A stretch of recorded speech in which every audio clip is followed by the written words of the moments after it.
peaceful and beautiful and physical and angry all at the same time. Were you idiot, your mind would cave in and your heart would explode within your chest. This is going to be a shame. Here we go!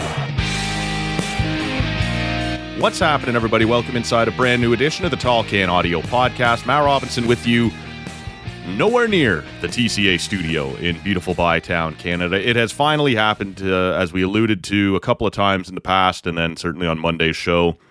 We've been evicted from the studio. I'm out in the world now, just fluttering about, doing the show wherever we can. We're going to talk to Keegan Matheson today from MLB.com, and of course, author of the book, The Franchise, Toronto Blue Jays, out now in bookstores, on Amazon, on Indigo, wherever you like to shop. It is available now. Highly recommend you check this one out. Managed to take a peek myself already. That was kind of cool. So we'll get into all of that with him here in just a second. But yeah, as mentioned, the studio closed now for a little bit. I do want to make sure up front you are aware, though, that doesn't mean the show is going to dry up. You guys know how this often works. Over the summer, I tend to disappear off to the cottage a little bit, but we'll keep the content coming. We'll keep new episodes coming. We'll just do them remotely here for a little bit. This isn't exactly the cottage getaway. It's early June. It's been cool, although it does look like this week might be cottage-like weather. That would be just fine with me. But as of Monday, the contractors are just outside the studio door, and so for a little while, we're going to have to be out of there. It's just going to be impossible to do anything with that kind of noise going on outside. So I did head down the highway. I did end up at the cottage, to nobody's surprise. And actually, it was about 21 degrees when I got here. And so the old man and I went out and did my first patio session of the year. And I'm not sure I've ever had my first patio session of the year be this late into the calendar year. It is June. Normally, as soon as you get like your first 15, 18, 20 degree kind of sunny weekend afternoon, I'm looking for a patio somewhere. And yet this year wasn't to be, right? It was like 8 degrees through half of May. 2 out of 10. Do not recommend, as the kids say. Or, I don't know, the kids probably said like 3 years ago now. But it was nice to get out, sit down on the patio. The Bob Cajun Brewing Company had a couple of things available at the place I was having lunch when I got here. So that was cool. Made my way down to the lake afterwards and kind of fell asleep in a in a Muskoka chair with the sun coming down. There are worse places to be, I can tell you. I want to say thank you quickly, just before we get to Keegan, to all the people who have reached out over the last few days. A bunch of our friends of the show, as you guys know, joined us on Saturday for a little 10th anniversary celebration of the Tall Can Audio Podcast. And I'm not sure I've been able to get back to everybody yet. I'm sorry if I've missed you, but if you are one of our friends of the show, if you're a listener, if you're somebody who's been here for a while, if you're somebody who's new around here who sent your well wishes, I've seen them. I do appreciate it. The outpouring has been incredible. Really appreciate you guys and all the time you've taken to check out the show and then send along, like I said, the congrats and the well wishes and everything that went into that. So I just wanted to take a moment there to make sure we did that and acknowledge all of you who have sent along some really kind words here over the last few days. With all that out of the way, let's bring in a new voice to the Tall Can Audio Podcast, a guy most of you Blue Jays fans are going to be familiar with, writing for MLB.com, and this week with a book dropping. We'll talk all about it with our buddy, I don't know, maybe I've jumped the gun here. Our new friend, Keegan Matheson. Is that too forward? Can I do that? Is that... No, I'm into it. It's your podcast is as good a friendship as we can get here. This is good. This is it. I love it. I'm happy to be here, man. Yeah. Thank you for having me. Well, this is fun, man. And we teed you up ahead of time and have been telling people you were coming up. And I let you know sort of the premise of the show here before we dove in. It didn't take much of an arm twist. You were willing to have a pint with us here while we chatted. What are you riding with down there, man? You know what? I stopped at the store on my way home yesterday, and I'm a big fan of Great Lakes Brewery. Yes. I like the beer there, and I like the people. I really like the folks who work there. My friend Troy Birch, who works there, and he got me onto the Great Lakes back in the day. Nice. And honestly, I got away from beer for a few years, 3-4 years ago, and when I moved up to Toronto, man, my beer stories. When I moved to Toronto from Halifax, I just knew that I liked drinking Alexander Keith's, which, you hear in the commercials is an IPA. Yeah. And I thought that meant that all IPA tasted like Alexander Keith's. Right. And I was not a craft beer man whatsoever. And then I think I got here and I tried a craft IPA and it nearly knocked me out. So I got away from it for a bit, but always love Great Lakes. I got Yeah. a Canuck Pale Ale in front of me right here. Oh, that's a nice one. Nice and smooth. I was going to grab, next time I'm there, I'll grab we'll have a little live open here. I'm sure this has never been done on a podcast. Yeah. Wow. But I love to grab a Great Lakes stout as well. I'm a big, Guinness or any stout I can get my hands on guy as well. Especially later in life is learning that Guinness is not a heavy beer that fills you, really. I mean, what an improvement in my life this has been. But yeah, anytime I see a Great Lakes and I'm out at the bar, that is what I'm leaning towards, because not only a good beer, but good folks. And it's, I'm looking at the handsome lumberjack on the front of this can here. That is one that has been shouted out here a time or two. People seem to love the Canuck Pale Ale. For me, one of my, a top three, just make sure there's always 6 in my fridge. It's from Great Lakes. It's called The Octopus Wants to Fight IPA. Oh, yeah. Love that beer. So that is a kind of a resting heart rate type of beer for me that just make sure if I need something, that's going to be there. But you'll fit right in here, man. We are all about the stouts on this show. So Very dark good. beers, stout gentlemen, and stout beers. And you know what I got into when I was down on spring training? It was, what would it have been called? And I'm a novice in this. You need to help me. Was it a black lager? It was a black beer, but it had a little more of a carbonated finish. At one of the breweries down in Dunedin, Florida is a great beer town. Nice. A great beer town. And so I got into those. But yeah, now I look for the I used to just look for the strongest beer, but sure, as I've grown up a little bit, I look for the darkest, I guess. Well, staying on that trend, strongest beer, darkest beer, I'm going to have one here that comes from our friends here in Ottawa at the Nita Beer Company. I got to tell you, Keegan, here over the last couple of weeks, this show has marked its 10th anniversary. So congrats, man. Wow. We've been kicking How many around episodes, for a little while. do you know? We are in the neighborhood of 1542, 1543, something like that. That is amazing. Yeah, and I mean, for the first several hundred, no one was listening, so it really, it's just, we're going to drink beer and talk about sports. We might as well put a mic in front of us, and the world wants to hear my take, right? That's not really far from my job description, honestly, so yeah. So to mark the occasion, our friends at the Nita Beer Company here in Ottawa helped brew up a beer just for us to mark the occasion. It's called the Beautiful Bytown Black IPA. So yeah, it's a dark IPA. It is clocking in though at 10%. So this is how I'm winding down my weekend. Here we go. Yeah, as you and I chat on a Sunday evening. If people are interested, 190 Colonnade Road here in Ottawa, you can pick it up there or at nitabeer.com. So that's what I'm going to ride with here as you and I chat, man. And look, this is coming out on Tuesday, June 3rd. Big day for you, man. And look, I got a couple of questions for you, but tell us about the book. It is the franchise, Toronto Blue Jays. What can we expect here? And give us kind of the surface notes here. Yeah, this is the important word in the kind of subtitle is a curated history. And I've looked at doing books for a few years now. There we go. Yeah. Oh, no. I didn't mean it's a long title, but I mean when you keep reading on the very crowded front. Yes. It's a curated history, which is probably the only reason I did this book. I would not have it in my heart to write a history of the Toronto Blue Jays because I would bore everybody. The book would suck, and it would be 5,000 pages, right? This team's been around 49th, going on the 50th season. Mm-hmm. You'd need to write book after book after book. And I really struggled with that early on in the process of writing this, because it's been about a year and a half. And I signed the deal for this book actually back at the 2023 winter meetings where all the Ohtani stuff went crazy. So it's been a while. How'd that turn out again? Did that go well for us? Was that no? I think he went somewhere else. But there's a chapter about it. There's some good marketing. Sweet. Now, the word curated is what attracted me to this project because it's a fancy way of saying I got to be picky and got to write about what I wanted to. And that really freed me up a couple months into this whole process because then I realized, listen, I don't need to write every single story. And this book is just part of the many books, the many stories that have been written about this team. Mm-hmm. And there's 31 chapters in this book, 6 different sections. And these are the 6 topics and 31 things that I wanted to write about. And some of them are newer versions of stories you've read before. Joe Carter hit a home run once in the 2015 Jays. A guy flipped his bat.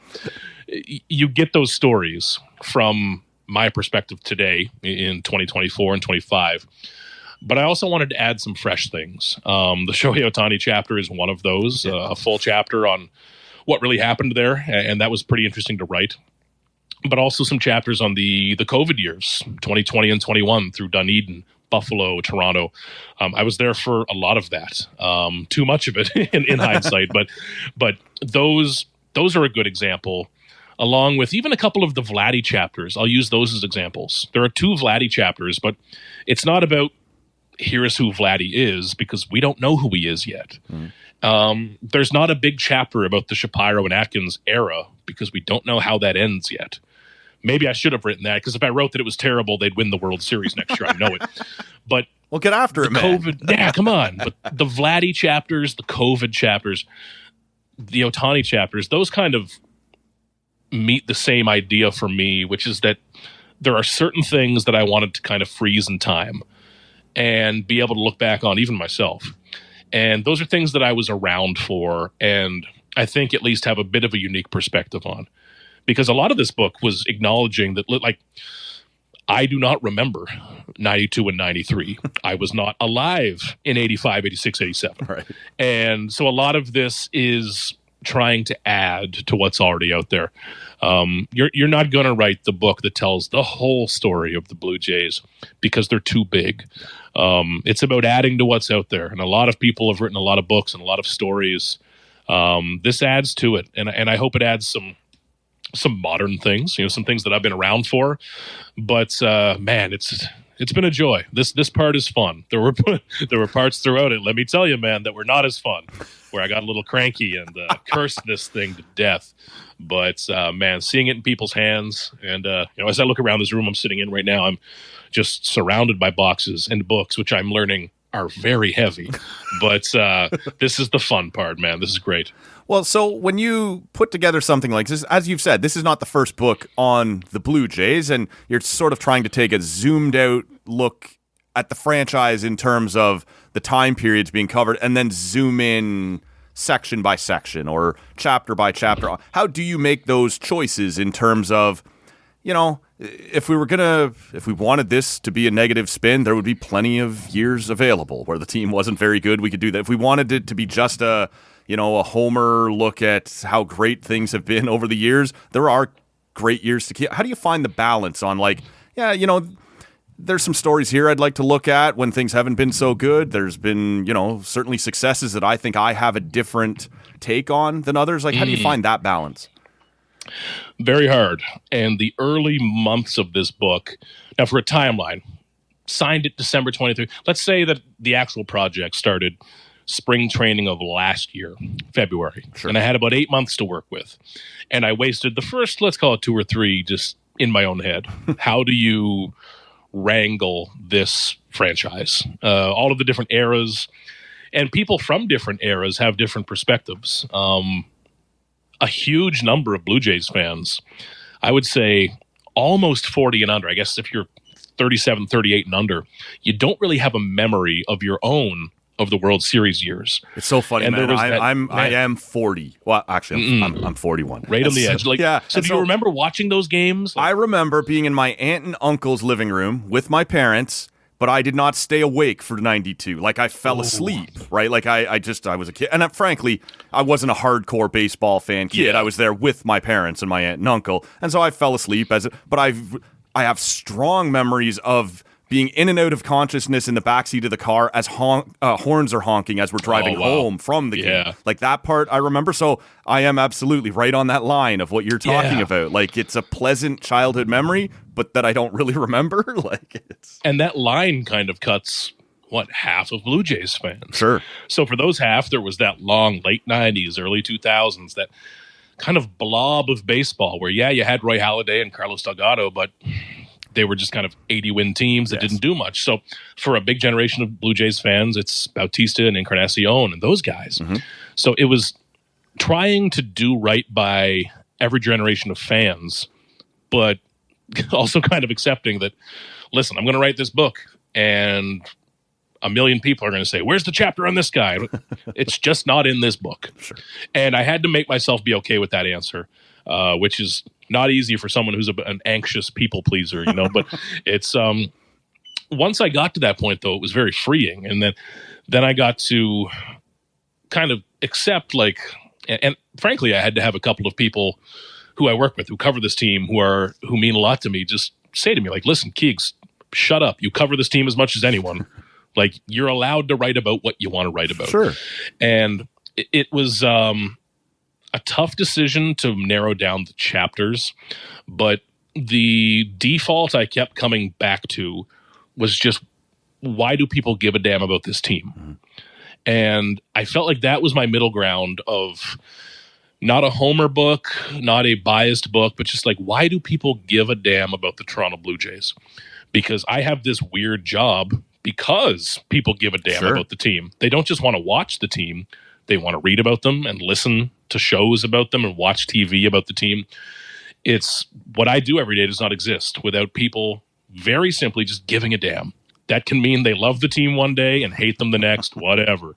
But that was kind of at the heart of you and I are talking on the heels of a 4-game sweep of the Oakland Athletics. We feel good about them right now, but coming out of Tampa or whatever, it would have been, screw these guys.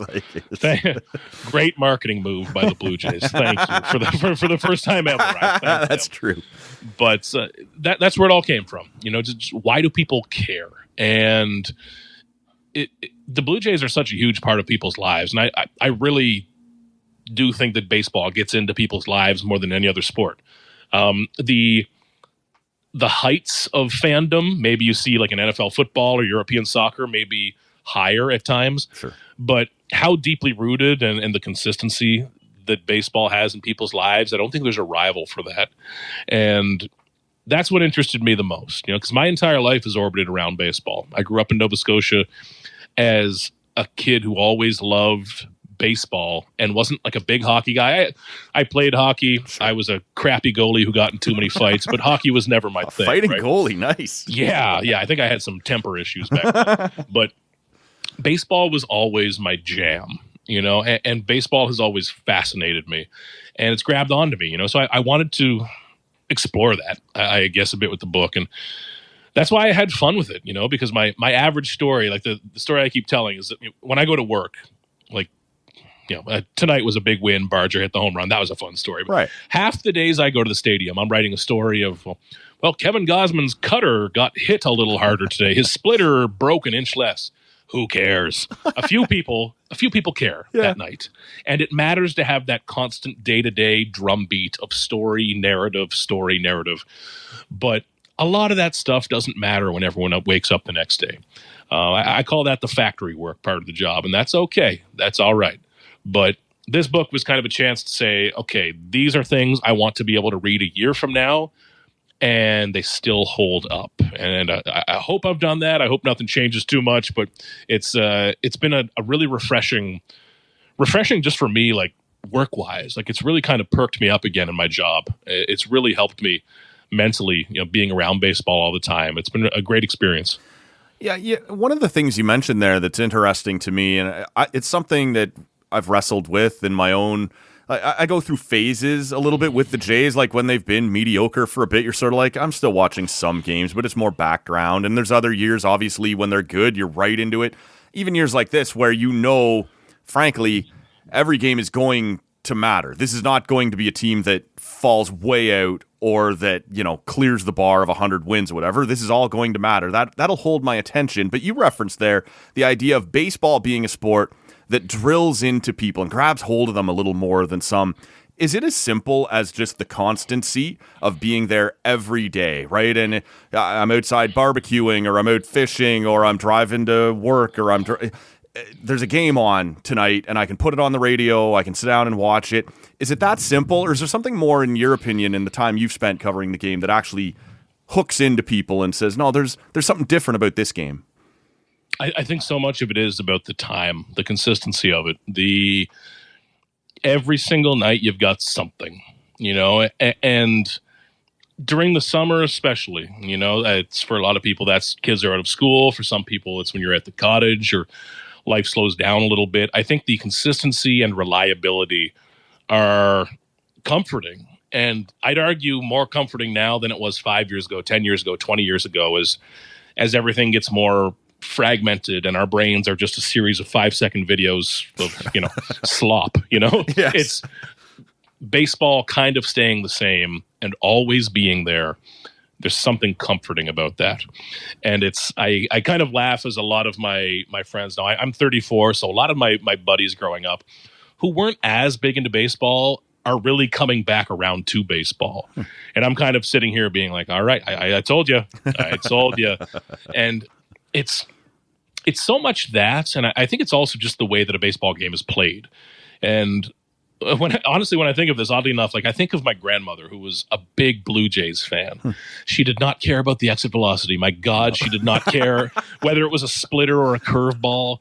She didn't know. She probably couldn't even see her boxy television. It didn't matter. Right. But it's such an easy game to either have on in the background or casually watch, because it's a series of people taking turns.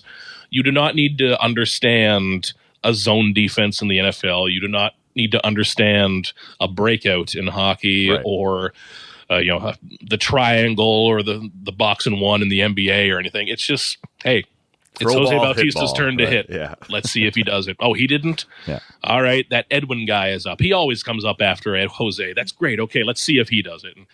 And frankly, this almost sounds like a counter argument, but I really believe it's an argument in favor. There's some low stakes sometimes as well. The only team I've allowed myself to remain a fan of is the Green Bay Packers. I love the Packers dearly. And in my job, you're stripped of fandom of teams. I still love baseball deeply, but you can't cheer for a team. But I don't think I'm ever going to cover the NFL, so I let myself have the Packers. And if the Packers lose, I am miserable for days. Yes. It affects my mood. It's a week that's going to hang over you. Yeah, absolutely. I still remember Brett Favre throwing that damn interception against the Giants in the NFC Championship. I didn't go to school the next day, But in baseball, for a lot of fans, you know what? If the Jays lose tonight, they play tomorrow. On to the next one. It's okay. Yeah. It's one of the same reasons, honestly, that a daily soap opera is appealing to people, because it's on tomorrow too. It's consistent. It's there. This is the conversation, Keegan, I have with my mom all the time. At the end of the hockey season, she's a big Leaf fan, and she comes up disappointed at the end of every Leaf playoff drive, as we all do. And then she's like, well, I don't even know what I'm going to watch now, but she loves the Y and the R. It's on every day at 4 o'clock or 4:30. I'm like, hey, there's still sports on, and this will be here every night. It's not going to take a 3-day break on you. It's not.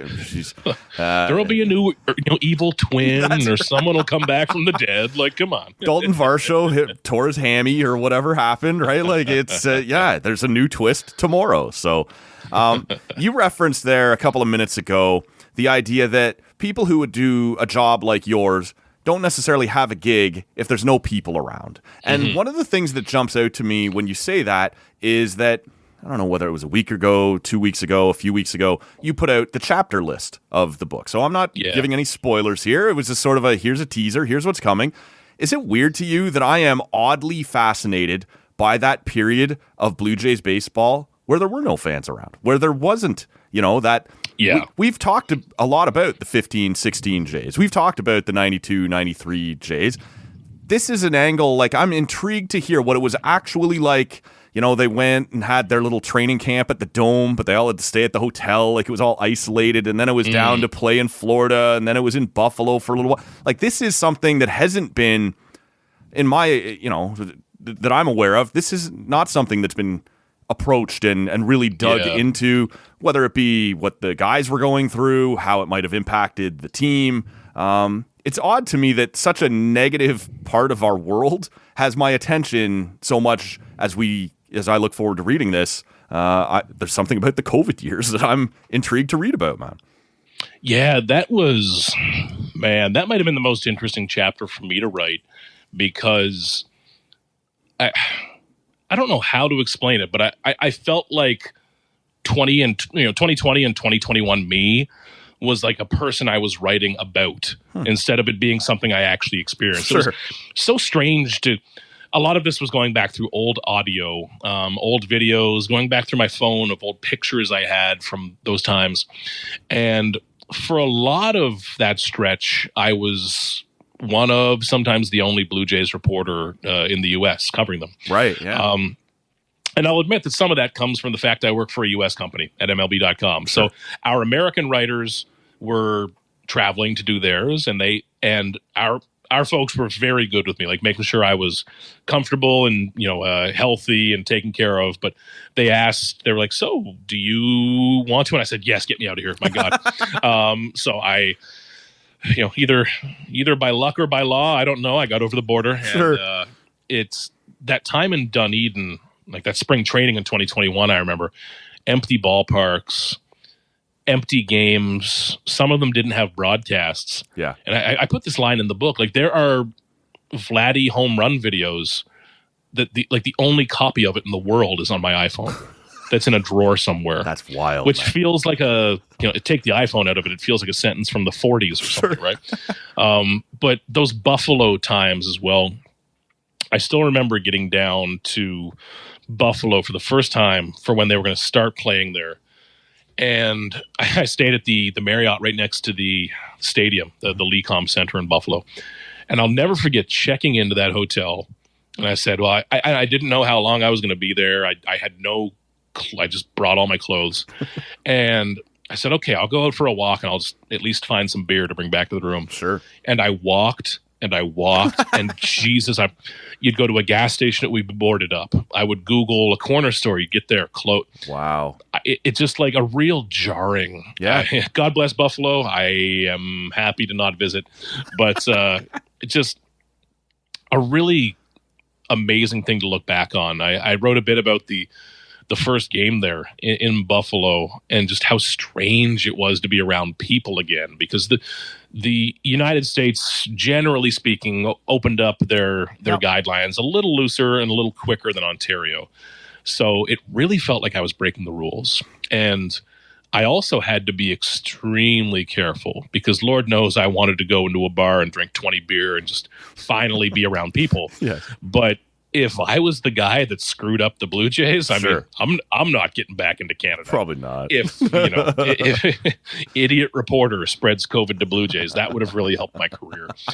So there was a lot of that as well. There just the amount of testing I had to go. Jesus, the testing I had to go through to cover those years. But then bringing it back to the happier point. I mean, for the rest of my life, I will remember 2 baseball games, which is the first game in Buffalo. And I write a bit about it in the book. My favorite play of all time. It was a pop fly, Jesus Aguilar. He popped out to end the first inning off Robbie Ray. Okay. And it was my first time being around people. And like people were high-fiving and hugging. Right. And I looked around like the most unbelievable moment I'll ever experience in a baseball stadium after a couple years alone. Yeah. And then that first game back in Toronto. How that ended. Santiago Espinal had that was a barehanded grab, I think, to end the game. Teoscar hit a big home run, but just amazing to look back on that and everything about that was so weird, man. I remember watching that first game back in Toronto, and I can't remember what the actual number was. They were allowed 15,000 or 20, whatever it was. The first game back, and we're just going to put them all shoulder to shoulder right behind home plate. And you're like, yeah, I don't really understand what was accomplished here, but I'm just glad we're back across the border. And man, what an experience. I just, God, the other one that's coming to mind right now too is that first Buffalo trip coming back.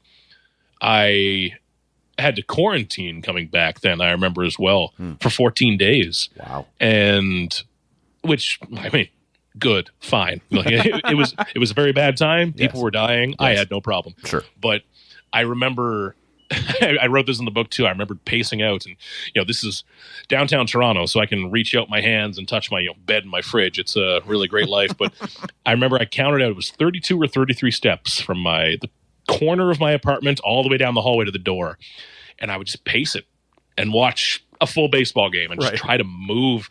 And I remember during those 14 days, there were a couple of times where a border officer would actually come check on me in person. Make sure you were there. And and they, as you assume, had the worst energy possible.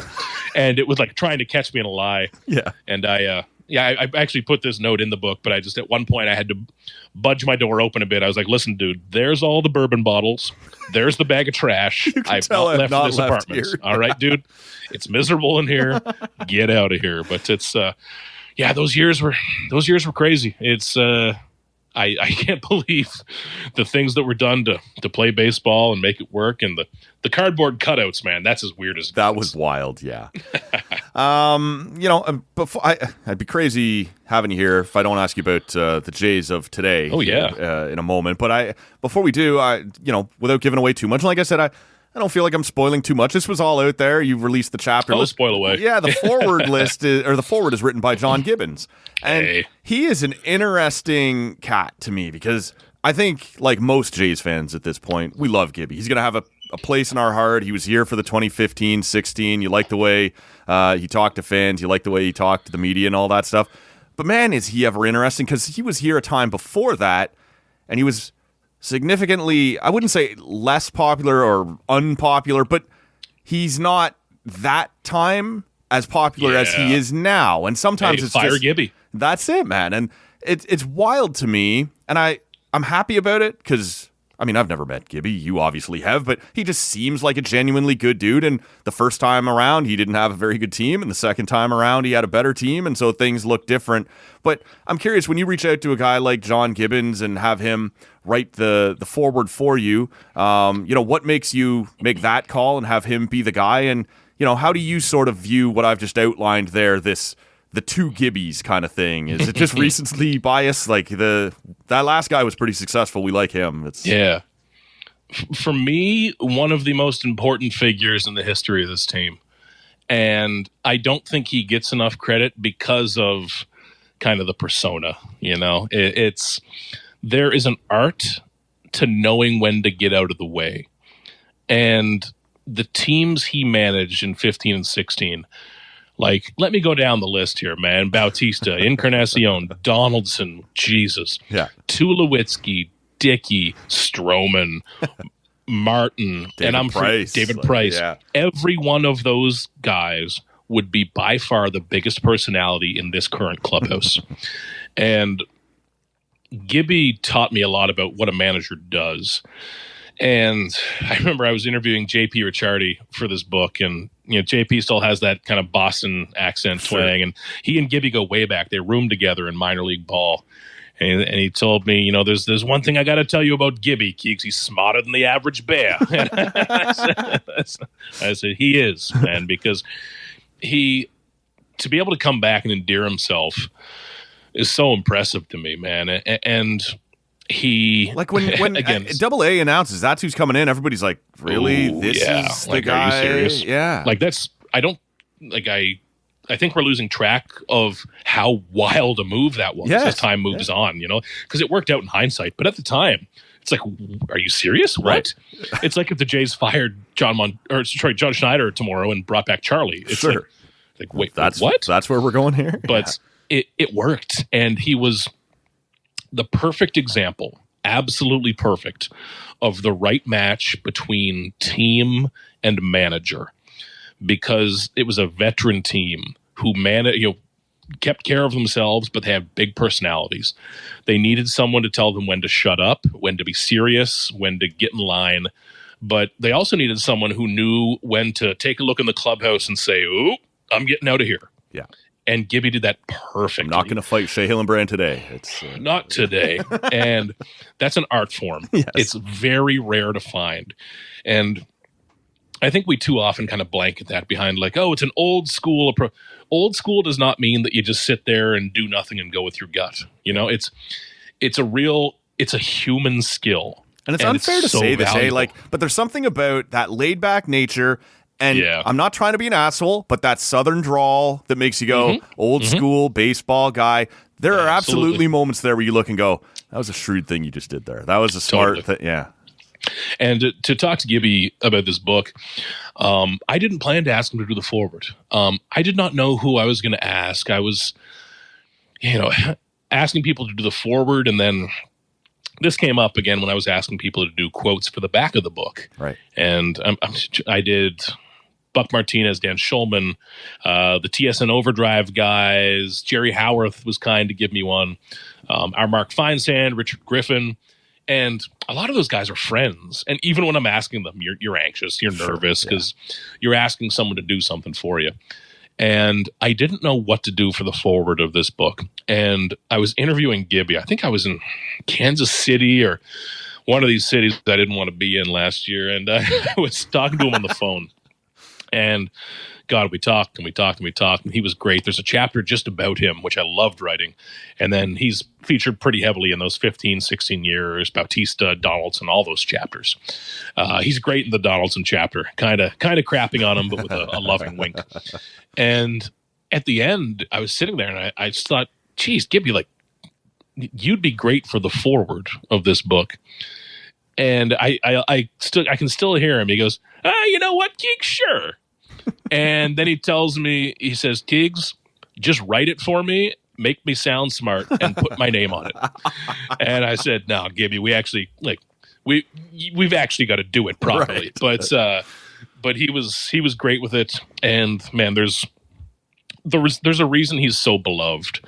Like, even from superstars like Bautista, like I spoke to Jose about Gibby, spoke to someone like Marcus Stroman, who rightfully has a reputation of being pretty damn abrasive in this league. Yep. And he loves Gibby. And I spoke to role players like Ryan Goins, who loves Gibby. You know, Russell Martin, I put this in the book. I asked Russ Martin about Gibby, and he paused and he thought, and he was kind of staring off into the distance. It was like a movie. And he says, he feels like home.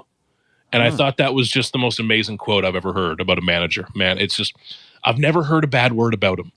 And I know that his first stint in Toronto wasn't as smooth, but man, he found his footing. He found himself. And I really think, like, I'm hoping with the passing of time that people continue to look at Gibby, for being a great manager. You know, he was kind of the guy that like loved to wink at the camera and get his laughs in. But man, he was a damn good baseball manager. I'd love to see him get another shot. It would have to be the right kind of team, sort of veteran team. Like, I'm trying to think of a perfect Gibby team. Veteran team that's kind of underperforming, you know? Yeah. Double A, bring him in again. Let's run it back. Love that. But man, one of the best people I'll ever come across in baseball. This particular team, as you and I sit here and talk, the 2025 Jays have been a bit of a roller coaster thus far.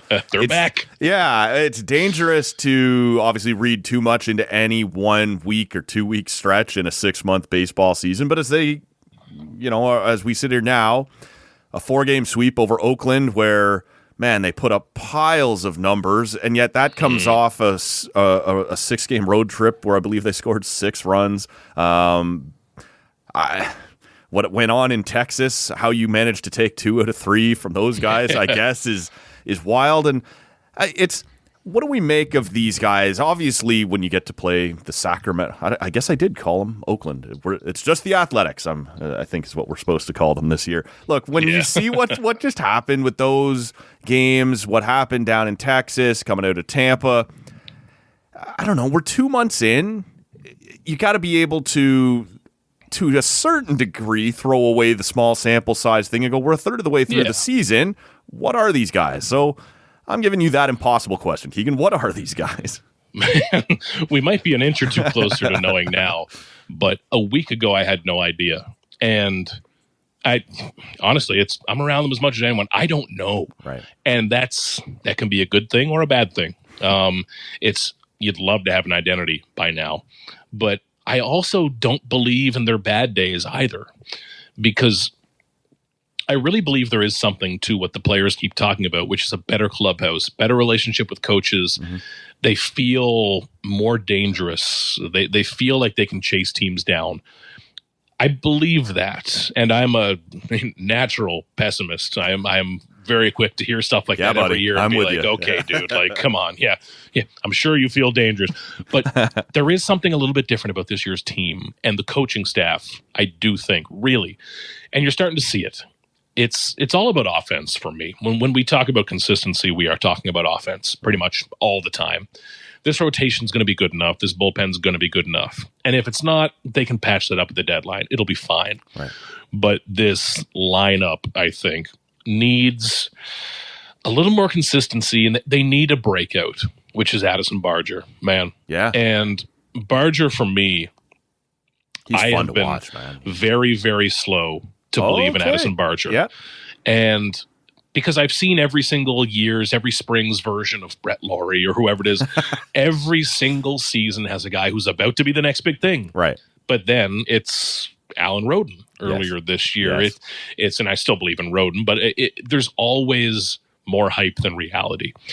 And Barger, for me, is the example of a player who only works out 1 out of every 10 times. 9 out of 10 times, you can throw harder and hit harder and run faster than everybody. Well, if you're doing that and you're 24 and you're not a star yet, there's a reason. Right. But it's a lesson, I think, for me, for everyone, that it can still happen. And we'll see how he adjusts. You know, there's always going to be the we'll see, because now he's dangerous. Now pitchers are going to plan for him. We'll see how that happens the next month or two. But for now, he's exactly what they need. They were a bat away. They were a big hitter away. And if that can be Barger, man, this gets exciting really quickly. Well, especially if you hope, you know, I don't know that I've ever heard any fan base use the term slow starter more than around Santander in the first 2 months of this season. And now it turns out maybe there's an injury and there's whatever. But if Barger is going to be a factor, and at some point Santander gets healthy and comes back and isn't early season Santander, you know, maybe now the lineup does look a little more formidable. And again, this isn't a 100-win team, but this is maybe a team that is comfortably in that playoff race, which, man, that'd be nice, man. Yeah, you just need somebody on a heater at all times. You know, it was George Springer for a good month and a half, cooled a little bit. Now it's Ernie Clements. Yeah. It is Addison Barger, Nathan Lucas, who I think deserves a ton of credit for taking a jump himself at 30 years old. You know, it's those are the things that turn good teams into great ones. Everyone has talent. Everyone has money. When you're looking at those top 10 or 12 competitive teams, you just need some success stories. And the last few years, the Blue Jays haven't had them. You need a pleasant surprise. You need somebody to come out of nowhere. But with Barger, whether it lasts all year, if it just lasts another couple of weeks, like today, he won a baseball game. We're talking on Sunday with that home run he hit against the A's. He won the baseball game by himself. And come September, that might be enough, you know? Right? But absolutely. That win matters. 2021 Blue Jays. Yes. They missed by one game, which I really think is the tragedy of this whole era of Blue Jays baseball, because I think they were the best team this Jays team has had. Yes. But one game matters, man. And Barger, he can do so much. He is physically, I do not see baseball players who look like him. On this Jays roster, Barrios and George Springer would be the closest, like guys who you could throw in an NFL locker room and they'd fit right in. Sure. But Barger is just like, he could pick me up and throw me, and I'm not a small fella. He is special. Last thing for you then, man. I like, a couple of weeks ago we had Arden Zwelling on. I was asking him, but we're a little further down the road here. I've asked Dan Schulman about it.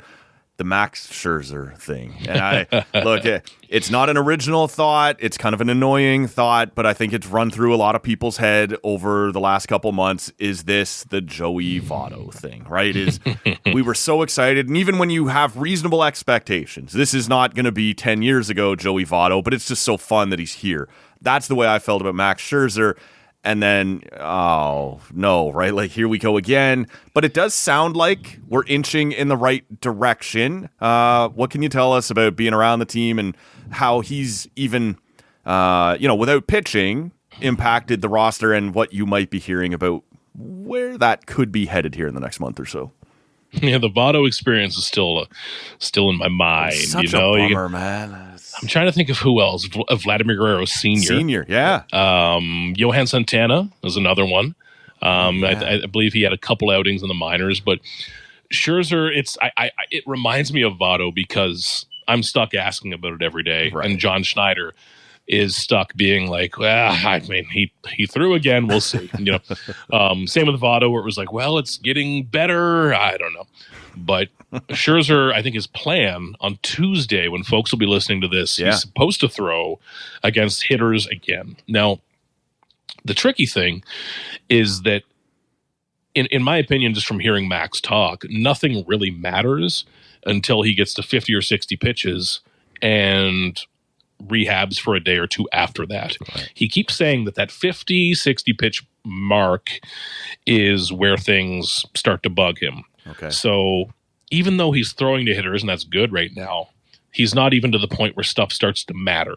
So it's almost like a build-up for the big test. If he keeps having trouble, then what the hell do you do?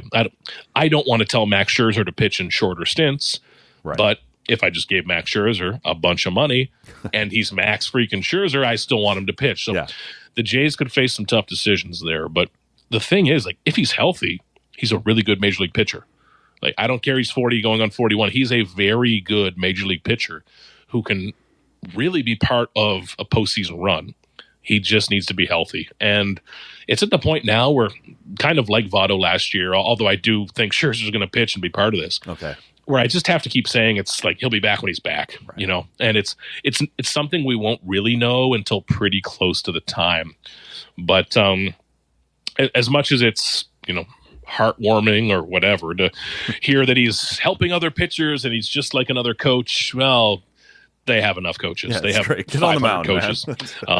And man, if he can get back out there, it'll be a hell of a story, whether it's him or Alek Manoah coming back down the stretch. That's a couple pretty good options. Yeah. I'm impressed with how they've gotten by without him. Guys like Eric Lauer, Paxton Schultz, guys I did not think were going to be a big part of our conversations like in February and March. They've done really well with that.